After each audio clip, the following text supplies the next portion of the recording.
Okay, afternoon everyone. I am Terry de Sousa. I am a Principal Planning Policy Officer in the Policy, Strategy and Economy team at the Shared Planning Service. I was told I've got 7 minutes to do 7 slides, and I'm pretty sure I've done my slides on a timer, so this is going to be pretty quick and it's going to be quite high level, but my email address is on the last slide, so if you want to contact me with any further questions, please do. Okay, so we're taking a digital first approach to our new local plan. But I suppose the question is why? Why are we doing this? We know that the government is really keen to digitalise the planning process, as we already know, and in particular the plan making process. We know that wider planning reforms are trying to speed up that plan making process. So, something needs to be done in this space. Through consultation on the North East Cambridge Area Action Plan during COVID restrictions, actually moving to digital engagement was really popular with our local communities. It was really convenient for them and quite engaging. So that worked well, and we need to try and get a better handle on how we deal with our reps' data, essentially. So what have we done? We've done a web-based local plan document, which is the top right-hand picture, where people can flick between different parts of the plan rather than reading it cover to cover. So if they're really interested in climate change, they can go to the climate change bit and then the bit about the site that's around the corner from their house. So we find that's really popular. We've also got a PDF version for those that like to read documents cover to cover, just in case.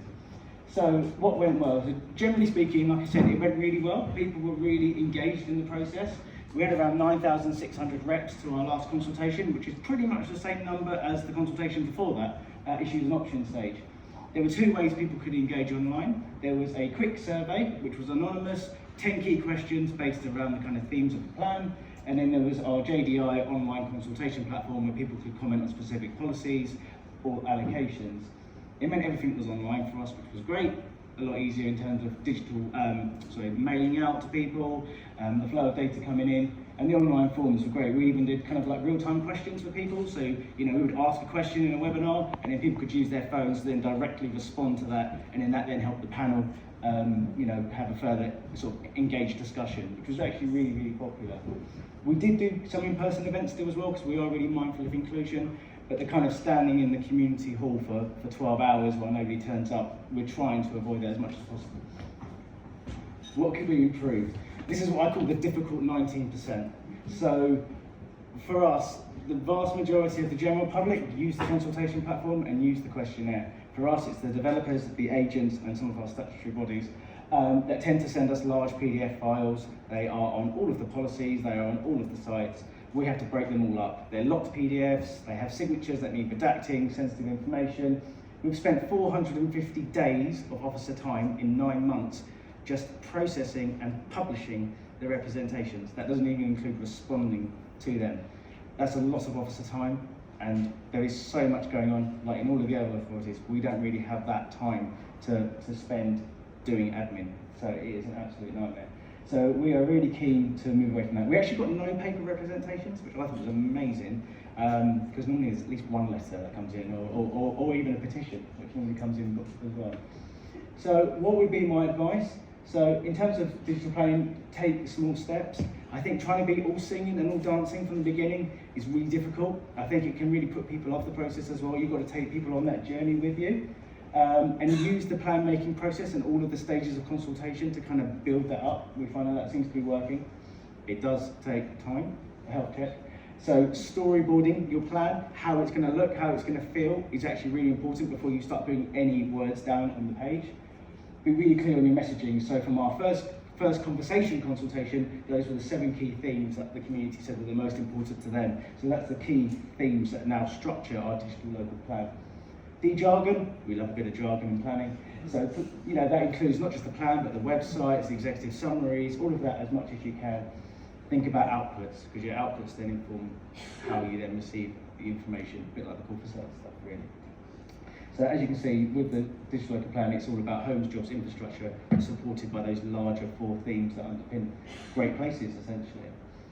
In terms of next steps, we're working with DLUP on the PropTech Innovation Fund, which we're really excited about. We've heard about Planning Portal, how you can submit a planning application on a portal, doesn't matter whether it's Gateshead or Guildford.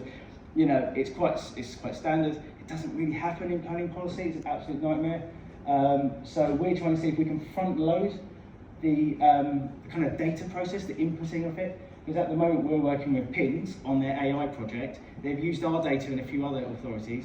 Our data is the best in terms of AI readable at 69%, but that's after we've spent 450 days of officer time tidying it up.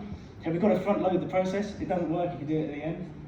And then we're also trying to work out how we can improve our internal processes as well, because we're not perfect and we recognise that. So we're working with TPX Impact, we're doing data discovery, talking to the developers and the agents and saying, how can we make this work for both of us? You need a shiny, polished document for your client. It slows down our process, and we're working with JDI, which is our consultation platform.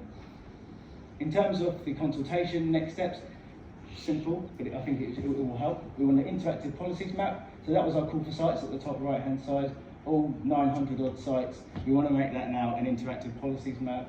We want a dashboard to display the 900 plus sites that we assessed for our healer. If I knew about your software previously, I'd probably have some more hair in my head. Well, essentially, you can click on a site and it will tell you the landscape assessment, the highways assessment, the ecology assessment, and also just having a document library where people can toggle and see, okay, what's the most recent up-to-date information, evidence. It sounds really simplistic. People are probably already doing this elsewhere, but it's all about building it up in incremental stages and not just trying to do everything in one big go. So for us, PropTech Innovation Fund, that's sort of dealing with some of the back end and front end processes. In terms of public interface, that's what we're trying to do in terms of our baby steps moving forward. So my last slide, key takeaway, top tips. Go digital, but in a way that really works for you and your communities, and really focus on your key messages, the messages that are most important to your members and your communities. Small steps, as I've said before, much better than trying to cram it all in one go, because you'll never really succeed. And then plan ahead. As planners, sometimes we're not very good at planning ahead. We tend to do things the way that we've always done them. So think about the structure of your digital plan. How do you want people to input? That really helps, and also with your outputs. And then what are your engagement goals? So, we work really closely with our with like other services across the councils to try and make sure we're trying to get to hard to reach groups and others. And then how do you manage the process internally? A lot of the time when we're doing project plans, we say, right, this is how we get up to the committee process. This is what we're going to do during the consultation, and then we just stop. Actually, it doesn't stop, because the next round of the plan making process is already ongoing by that point, and by then it's too late. So that's not me. So you've got to keep planning ahead and work out when that first representation comes in, whether it's a letter or an email or whatever, making sure you know how you're going to deal with that, and you've got the clear plans and processes in place internally. That was 7 minutes. Thank you very much.